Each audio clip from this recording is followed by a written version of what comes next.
રૂપાલાથી આગેલી લાગ માડમને દઝાડશે। ક્ષત્રિય બોલ્યા, કોંગ્રેસ પ્રચાર ન કરે તો પણ તેમને મત આપીશું।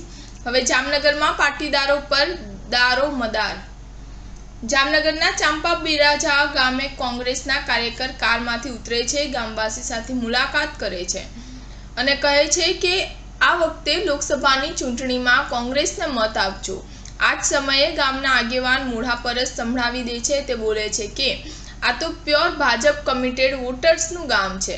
ક્ષત્રિય સમાજના ઘણા મતદાર ગામ છે। જો રૂપાલાને ટિકિટ કાપી બીજાને આપશે તો ગામના તમામ મત ભાજપને મળશે, પરંતુ ભાજપ જો રૂપાલાને નહીં બદલે તો ગામનો એક એક મત કોંગ્રેસને જ મળશે, ભલે તમે પ્રચાર માટે આવો કે ના આવો।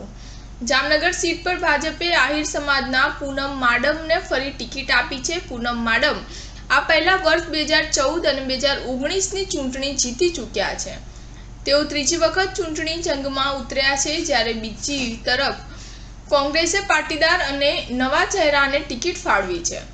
કોંગ્રેસ તરફથી 43 વર્ષીય જેપી મારવિયા મેદાનમાં છે। સૌથી રસપ્રદ વાત એ છે કે જામનગર સીટ પર 15 વર્ષ બાદ આહિર અને પાટીદાર ઉમેદવાર સામસામે ટકરાઈ રહ્યા છે। સ્ટાર ન્યૂઝ 7 હંમેશા સચ્ચાઈની સાથે।